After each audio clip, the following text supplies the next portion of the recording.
வணக்கம் நண்பர்களே, நாம் இன்னைக்கு இந்த வீடியோவில் என்ன ஒரு முக்கியமான தகவலை பற்றி தெரிஞ்சு கொள்ள போகிறோம் அப்படின்னு சொல்லிட்டு பார்த்தீங்கன்னா, தவேக தலைவர் விஜய் அவங்களுடைய மனைவியான சங்கீதா விஜய் செங்கல்பட்டு குடும்ப நல நீதிமன்றத்தில் கொடுத்துருக்கிற அந்த விவாகரத்து மனு இன்னும் சர்ச்சையை ஏற்படுத்தியிருக்குது. இப்போ எலெக்ஷன் தேதி அறிவிக்கப்பட்டிருக்கிற நிலையில் ஏப்ரல் 2ஆம் தேதி அவங்களுடைய ஃபர்ஸ்ட் ஹியரிங் நடக்க போகுது. அதே மாதிரி ஏப்ரல் 23ஆம் தேதி எலெக்ஷன் நடக்க போகுது. அதனுடைய ரிசல்ட் மே 4ஆம் தேதி வெளியிட போகுது. ஆனால் மே 4ஆம் தேதி திரிஷாவோட பிறந்தநாளும் வரப்போகுது அப்படின்னு சொல்லிட்டு இந்த மாதிரி விஷயங்களை பார்த்து ரசிகர்கள் குழப்பம் அடைஞ்சிருக்கிறாங்க. இந்த நிலையில இப்போ இதை ஃபன் பண்ணிட்டு இருக்கிறவங்களுக்கு சொல்ற ஒரு முக்கியமான விஷயம் என்ன அப்படின்னு சொல்லிட்டு பார்த்தீங்கன்னா, இந்த ஏப்ரல் 23ஆம் தேதியும் சரி, மே 4ஆம் தேதியும் சரி, நம்மளுடைய வாழ்க்கையோட தலையெழுத்தை மாற்றக்கூடிய அற்புதமான நாள். இந்த நாளை விட்டுட்டா மறுபடியும் இன்னும் 5 ஆண்டுகளுக்கு நம்ம இன்னும் பல்வேறு கஷ்டங்களை அனுபவிப்போம் அப்படிங்கிறது மாற்ற முடியாத உண்மை. தயவுசெய்து இதை புரிஞ்சுக்கிட்டு இந்த விஷயத்துல விளையாட்டுத்தனமா இருக்காம முக்கியமான விஷயங்கள்ல நீங்க கான்சென்ட்ரேட் பண்ணா நல்லா இருக்கும். இதுல விட இன்னொரு முக்கியமான விஷயம் என்ன அப்படின்னு சொல்லிட்டு பார்த்தீங்கன்னா, இன்னும் எலெக்ஷனுக்கு ரொம்ப ஷார்ட் டைமே இருக்கக்கூடிய இந்த நிலைமையில தவேகாவுடைய கட்சி தரப்பு என்ன பண்ணியிருக்காங்க அப்படின்னு சொல்லிட்டு பார்த்தீங்கன்னா, தேர்தலுடைய அந்த இதை ரொம்பவும் ஸ்பீடப் பண்ணியிருக்காங்க. அவங்களுடைய அடுத்த மாநாடு மேபி ஈரோட்டில் இருக்க போது. அது மட்டும் இல்லாமல் திருச்சி தூத்துக்குடியில் அவங்களுடைய பரப்புரையை ஸ்டார்ட் பண்ணுறதுக்கான வியூகத்தை வகுத்துட்டு வராங்க. இந்த நிலையில தான் இப்போ ஒரு முக்கியமான தகவல் வெளியாகிட்டு இருக்குது. தவேக தலைவர் விஜயோட மகனான ஜேசன் சஞ்சய் கூட தல அஜித்தோட பொண்ணு அனுஷ்கா பேசியிருக்காங்க. அந்த ஆடியோ தான் இப்போ வைரலாக போயிட்டுருக்கு. அதை பற்றி தான் நாம் இந்த வீடியோவில் டீட்டெயிலாக பார்க்க போகிறோம். வீடியோக்குள்ளே போகிறதுக்கு முன்னாடி நீங்கள் நம்ம சேனலுக்கு புதியவராக இருந்தால் மறக்காமல் சிபி ட்ரெண்டிங்கை சப்ஸ்கிரைப் பண்ணி ஃபாலோ பண்ணிக்கோங்க. இந்த வீடியோவில் என்ன ஒரு முக்கியமான தகவலை பற்றி பார்க்க போகிறோம் அப்படின்னு சொல்லிட்டு பார்த்தீங்கன்னா, தவேக தலைவர் விஜய் மற்றும் அவருடைய மனைவியான விவாகரத்தை பற்றி எல்லா திரைப்பட நடிகைகளாக இருக்கட்டும், இல்லை டிரெக்டர்ஸாக இருக்கட்டும், நிறைய பேர் தங்களுடைய கருத்துக்களை பதிவு பண்ணிட்டு வராங்க. ரீசெண்டாக குஷ்பு ஏர்போர்ட்டில் மீடியாவுக்கு கொடுத்த அந்த பதில் கூட ரொம்பவும் வைரலாக போச்சு. அவங்கள பற்றின முக்கியமான தகவலாக அவங்க என்ன சொல்லியிருந்தாங்க அப்படின்னு சொல்லிட்டு பார்த்தீங்கன்னா, மீடியா கேட்ட கேள்வியான இப்போதான் பிப்ரவரி 24 இந்த வழக்கு ரொம்ப பெரிய பிரச்சனையாக ஆயிருக்கு. ஆனால் இதுக்கு முன்னாடியே டிசம்பர் 5ஆம் தேதி சங்கீதா டிவோர்ஸுக்கு அப்ளை பண்ணியிருக்காங்க. ஏன் அதை விட்டுட்டு இப்போ 2 மாதம் கழிச்சு இந்த வழக்கு இவ்வளோ பெரிய சர்ச்சை ஆகுதுன்னு சொல்லிட்டு நடிகை குஷ்பு கிட்ட கேட்டதுக்கு, இந்த விஷயம் என்னை விட கண்டிப்பாக உங்களுக்கு தான் தெரியும். இதை கண்டிப்பாக நீங்கள் விசாரிக்காமல் என்கிட்ட கேட்க மாட்டீங்க. ஸோ இதில் மாஸ்டர்ஸ் பண்ணனா நீங்களே அதை பற்றின பதிலையும் சொல்லிடுங்க. இதை பற்றி எனக்கு அவ்வளோ பெரிய நாலேஜ்லாம் இல்லை அப்படிங்கிற மாதிரி சொல்லியிருந்தாங்க. அதே மாதிரி இந்த மாதிரி விஷயங்களை ஒவ்வொரு நடிகைகளும் இப்போ சொல்லிட்டு வர நிலைமையில் ஜேசன் சஞ்சய் கிட்ட தல அஜித்தோட பொண்ணான அனுஷ்கா ஒரு முக்கியமான தகவலை கேட்டிருக்காங்க. இன்னைக்கு அதுதான் சோஷியல் மீடியாவில் மிகப்பெரிய சர்ச்சையாக போயிட்டுருக்கு. அது என்ன அப்படின்னு சொல்லிட்டு பார்த்தீங்கன்னா, ஆல்ரெடி ஷாலினியே தளபதி மற்றும் அவருடைய மனைவியான சங்கீதா விஜயோட விவாகரத்தை பற்றி ஒரு விஷயத்த சொல்லியிருந்தாங்க. அவங்க என்ன சொல்லியிருந்தாங்க அப்படின்னு சொல்லிட்டு பார்த்தீங்கன்னா, விஜயா இருக்கட்டும், அஜித்தா இருக்கட்டும், நீண்ட கால நண்பர்கள். அது மட்டும் இல்லாமல் அவங்க எங்களுடைய குடும்ப நண்பர்கள். ரொம்ப காலமாக நானும் சங்கீதாவும் நண்பர்களாக இருக்கிறோம். அதிகமாக சங்கீதாவுக்கு இந்த திரையுலகில் என்ன தவிர அதிகமாக பெருசாக ஃப்ரெண்ட்ஸ் கிடையாது. அவங்க அதிகமாக வெளியிலையும் வரமாட்டாங்க.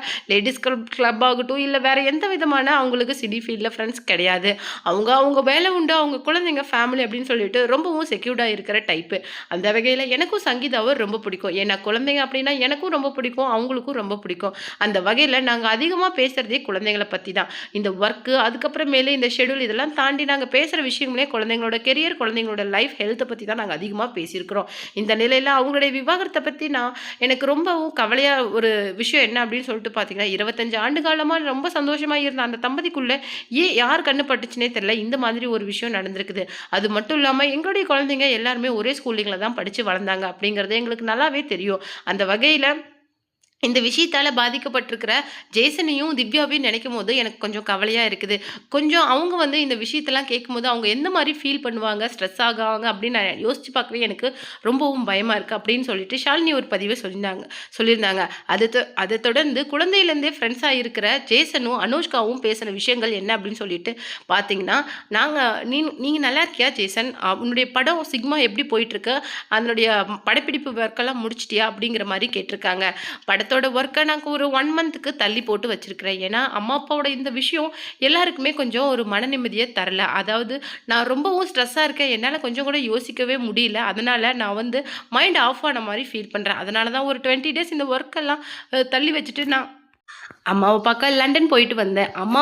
அம்மா வாங்க நான் பார்த்துட்டு, அவங்க நல்லா இருக்காங்க, அவங்க ஹெல்த் நல்லா இருக்கு அப்படிங்கிறத எனக்கு நல்லாவே தெரிஞ்ச அப்புறம் தான் நான் வந்து என்னுடைய ஒர்க்கை மறுபடியும் கண்டினியூ பண்ண ஆரம்பிச்சிருக்கிறேன். இந்த நிலைமையில நான் அம்மாவையும், திவ்யாவையும் ரொம்ப நல்லா பார்த்துக்கணும். அவங்களுக்கு நான் இப்போ சப்போர்ட்டிவாகவும், கேராகவும் இருக்கணும் அப்படின்னு நினைக்கிறேன் அப்படிங்கிற மாதிரி சொல்லியிருக்காங்க. Okay, okay, good. நீ மறக்காத, ஆன்ட்டிக்கும் அங்கிளுக்கும் இருக்கிற பிரச்சனை வந்து சீக்கிரம் சரியாயிரும் அப்படிங்கிற மாதிரி சொல்லியிருக்காங்க. ஏன்னா அவங்க 2 பேருமே சின்ன வயசுல இருந்தே ஃப்ரெண்ட்ஸ். அது மட்டும் இல்லாமல் நிறைய இதுக்கு பார்ட்டிஸ்க்கு, ஃபங்க்ஷனுக்கு அவங்க ஒன்றா போயிருக்காங்க. இது அதிக அளவில் வெளியில் வரல அப்படின்னாலும் இதுதான் வந்து உண்மை. அது மட்டும் கிடையாது.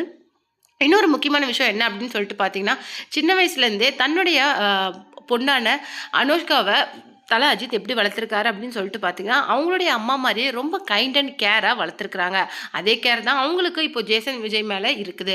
அவங்க என்ன சொல்லியிருக்காங்க அப்படின்னு சொல்லிட்டு பார்த்தீங்கன்னா, நீ ரொம்ப ஃபீல் பண்ணாத, இது வந்து பெரியவங்களுக்குள்ளே இருக்கிற விஷயம். அவங்க எப்படியும் இதை சார்ட் அவுட் பண்ணிடுவாங்க. நீ இதெல்லாம் ரொம்ப ஹெக்டிக்காக உன் தலையில் போட்டுட்டு உன் கெரியரை நீ ஸ்பாயில் பண்ணிக்காத.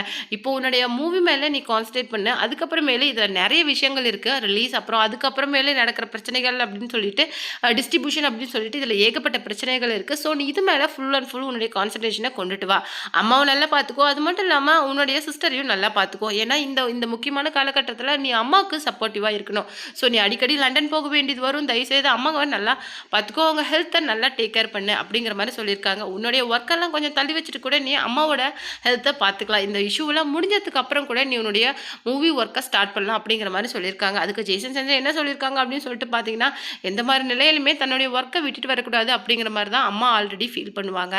அம்மாவை வீக்லி ஒன்ஸ் போய் பார்த்துட்டு தான் வரேன். இந்த மாதிரி நிலைமையில என்னுடைய ஒர்க்கையும் நான் பார்த்துக்கிட்டு தான் இருக்கிறேன். மேபி அதையும் சூன் நான் முடிச்சுட்டு அம்மா கூடயே நான் ஒரு 3 மந்த்ஸ் ஸ்டே பண்ணால் நல்லா இருக்குங்கிற மாதிரி என்னுடைய ஐடியா ஒன்று வச்சிருக்கேன் அப்படிங்கிற மாதிரி சொல்லியிருக்காங்க. இந்த நிலைமையில ஈரோடு மாவட்டத்தில் அவருடைய ஜேசன் சஞ்சயோட மூவியான சிக்மாவோட படப்பிடிப்பு நடந்துட்டு இருக்கும்போது அவர்கிட்ட நிறைய தொழிலாளர்கள் வந்து ரொம்பவும் ஆசையாக கேட்டிருக்காங்க. ஆசையாக பேசினா அவங்க கிட்ட ஜேசன் சஞ்சய் ரொம்பவும் அழகாகவும் பக்குவமாகவும் அந்த க்ரௌடை ஹேண்டில் பண்ணியிருக்காங்க. கிட்டத்தட்ட 100 தொழிலாளர்கள் இருந்தப்போ கூட அவர் கொஞ்சம் கூட பதட்டப்படாமல், அவங்கள போக சொல்லாமல், பவுன்சர்ஸை விட்டு விரட்டாமல் ரொம்ப அழகாக அவங்க கூட பேசி உட்காந்து டீ குடிச்சிருக்கிறாரு. அது மட்டும் இல்லாமல் நீங்களாம் எப்படி இருக்கீங்க, நல்லா இருக்கீங்களா, அது மட்டும் இல்லாமல் உங்களுடைய சேலரிலாம் உங்களுக்கு கரெக்டாக வருதா, நீங்கள் சந்தோஷமாக இருக்கீங்களா அப்படிங்கிற மாதிரி நிறைய கேள்விகளை கேட்டிருக்காங்க. அதுக்கு அந்த தொழிலாளர்கள் என்ன சொல்லியிருக்காங்க அப்படின்னு சொல்லிட்டு பார்த்தீங்கன்னா, கொஞ்சம் கூட ஒரு உச்சபட்ச நடிகர் அப்படிங்கிற மகன் அப்படிங்கிற கொஞ்சம் கூட பந்தா இல்லாமல் எங்களுக்கு கூட ரொம்ப சகஜமாக தோல் மேலே கை போட்டு பேசிகிட்டு இருந்தார். எங்களுக்கு பார்க்குறதுக்கே அவ்வளோ சந்தோஷமாக இருக்குது. நீங்கள் உங்கள் அப்பா அம்மாலாம் நல்லா இருக்காங்களா, தம்பி நீங்கள் எப்படி இருக்கிறீங்க அப்படிங்கிற மாதிரி நிறைய விஷயங்களை கேட்டிருந்தேன். அது மட்டும் இல்லாமல் தாத்தா பாட்டிலாம் எப்படி இருக்காங்க அப்படிங்கிற மாதிரியும் நிறைய விஷயங்கள் வந்து நாங்கள் அவர்கிட்ட கேட்டோம். ஆனால் ஒவ்வொரு கேள்விகளுக்குமே தம்பி அவ்வளோ அழகாக பக்குவமாக அழகாக பதில் சொன்னாங்க. எங்ககிட்ட அவங்க வந்து கொஞ்சம் கூட ஒரு தயக்கத்தை ஃபீல் பண்ணலை. அதுதான் எங்களுக்கு ரொம்ப பெருமையாக இருந்துச்சு. ஒரு கூலி தொழிலாளர்களான எங்ககிட்ட அவர் நின்றுக்கிட்டு சகஜமாக பேசுகிறது எங்களுக்கு ரொம்ப சந்தோஷமாக இருந்தது அப்படின்னு சொல்லிட்டு அந்த தொழிலாளர்கள்லாம் ரொம்ப சந்தோஷமாக பேசியிருக்காங்க. அப்பா மாதிரியே அந்த குணம் அப்படியே பிள்ளைக்கு இருக்குது. அவரை மாதிரியே இவரும் கண்டிப்பாக ஒரு பெரிய இடத்துக்கு வருவார்.